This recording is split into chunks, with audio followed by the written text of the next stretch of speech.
Filing a VA disability claim can be a long and frustrating process, but it's even harder if you unknowingly make simple mistakes that can really mess up your chances of winning your claim.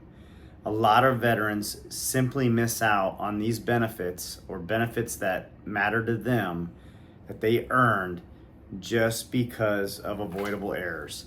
I'm going to break down the top 5 mistakes that veterans make so that it'll be easier for you to avoid them if you have these facts to help get you through the process. The first mistake is not having enough evidence.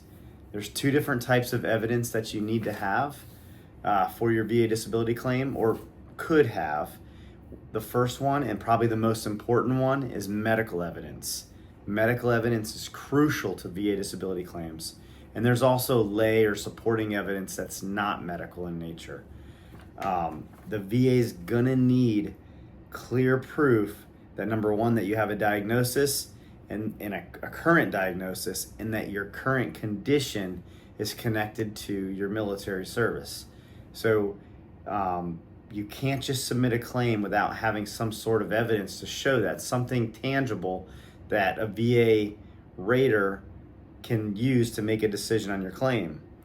So what you need to do is make sure that you're going through your service treatment records, your private medical records, your and anything else that you have, lay statements, buddy statements, and combining all that stuff together and package it up. If you want, I have a free worksheet that can kind of guide you through this process. It's a Google Sheets document. It's real easy to use. If you put in the comments down below worksheet, I'll send you a quick swipe file. It's free. You just put your information in. It'll send it right to you, and you can make a copy and go through it. It's perfect. It's designed for veterans who are just starting out in the process, and it kind of just asks you a bunch of step-by-step questions and kind of walks you through going through your service treatment records and then documenting what you think you have and how you got it. And so that might be something that'll be beneficial to you. But regardless of how you do it, you got to have medical evidence. Your claim will not be approved without some sort of evidence. The second thing, and I say this a lot, and I'm guilty of it myself, is just simply downplaying your symptoms. I do this at CMP exams, and I also do it when I'm going into the doctor for non CMP exams or non VA disability claim exams. Downplaying our symptoms is so easy to do. All of us do it. We go to the doctor and maybe we want to tell them what's bothering us, and we immediately chicken out and we just start saying it's not that big of a deal. We don't necessarily give them all of the information, and that's super important. And that's just something that you're gonna have to get over. If you downplay your symptoms, you're gonna get a low rating. You want to go in there with a plan, to be completely honest about what's bothering you and what symptoms you're facing. My suggestion is to write it down. Take a journal for whatever condition you're going for, write it down, and make sure that you have that with you. You can show it to your doctor. That way your doctor can ask you questions about what you wrote down, and it'll be a little bit harder for you to downplay your symptoms if it's written on a piece of paper in front of you and there for the doctor to see.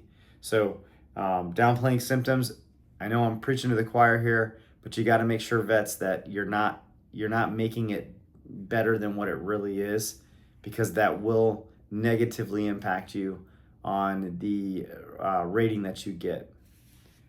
The third one is just simply missing or skipping CMP exams. If you're new to this process, the VA, they need to have a DBQ filled out for you. They need to send you to a CMP examiner so that they can evaluate your condition or whatever it is. And it's got to be a medical doctor or a physician assistant or some sort of medical professional that the VA will contract out to. And if you miss that, you're probably going to kill your chances. Now, there is a caveat to that. If you have your doctor fill out a DBQ, you could essentially miss that CMP exam. I'm not going to tell you whether or not you need to go or you're required to go. the law certainly says you don't have to go, and the VA can consider the legal evidence that you provided them to make their decision. But it doesn't always hurt to go to these C&P exams, but it will hurt your chances if you don't give them a DBQ. They need to have that DBQ to file with your claim so that they can make a decision. So you might as well, if you're going to do all the other things right, making sure your symptoms are all squared away and you're not going to downplay anything, you might as well just go ahead and attend your C&P exam. The fourth one is, filing a poorly written or a rush claim. I did this early on. I just figured, this should be really easy. Of course I have this condition. Of course it's connected to the military service. It makes sense to me. But if you don't have a plan to clearly articulate how it affects you, or you don't have a well, thought out package that with supporting medical evidence or lay statements, it'll be very hard for the examiner or the VA rater to give you a positive result. So make sure that your package, and that's how I want you to look at this, as a package, right? You're going to submit a package to the VA either online or with a whatever form it is that you submit via mail. You want to be able to submit a form or submit your package with exactly what it is that you're filing for, whatever the diagnosis is. You want to be able to show them that you have a current diagnosis with current medical records, and also you want to be able to show them how it's connected to your service, how it's connected to your military service. That could be medical evidence, it could be lay statements, whatever it is. You want to make sure that if you were a VA rater and you were only using that information standalone, nothing else, you want to make sure that you would make that decision that, hey, this does in fact look like it is connected to his military service, so I'm going to approve that. And then the second part of that is you want to make sure that the symptoms or whatever the criteria is that the VA rater is exposed to, which is simply going to be in the 38 CFR, you want to make sure that they can actually pick and pull and understand where to rate you at. You don't want to just throw in a bunch of symptoms that aren't on the CFR or that don't matter or don't relate, because they won't understand how to rate you. So that's very important. So make sure that you do that, because the alternative is they will either deny you or give you a low rating, and you're going to be upset. You're going to be upset with them, you're going to be upset with yourself, and you're going to have to appeal it. And which brings me to my the last mistake that veterans make in the VA claims disability process is simply giving up after denial. Now, I won't say that I've had more denials than any other vet, but I've had a lot, and I've definitely appealed quite a few. So I don't give up, and I don't want you to give up. That is a mistake if you give up. You're going to get if you're going to get a denial, or you're going to get a decision that is lower than the what you thought it would be. I want you to take that piece of paper that they give you, and I want you to read what it says. It's going to tell you exactly why it was denied, and it's going to tell you exactly why it was approved, but why you got the rating that you got, and what you would need to get or prove to get the higher rating. I believe that a lot of the VA raters are trying to help you when they write these decision letters. They do give you facts on what you need to do to get your higher rating or to get it connected. So sometimes they almost give you little tips or hints. Take a look at it, read it, see what it says, see if you can accommodate that or address those questions that they have, and then resubmit with an appeal. My two favorite appeals would be a supplemental, which is simply taking whatever they told you in their piece of paper that you needed and going out and obtaining that evidence, right? Maybe that evidence is, hey, you really could not you didn't do a good job providing medical evidence to support your claim that your chronic pain is connected to your mental health concerns. So you need to provide some sort of support to that. Or, you didn't do a good job of saying that your service-connected knee pain is connected to your non-service connected hip pain.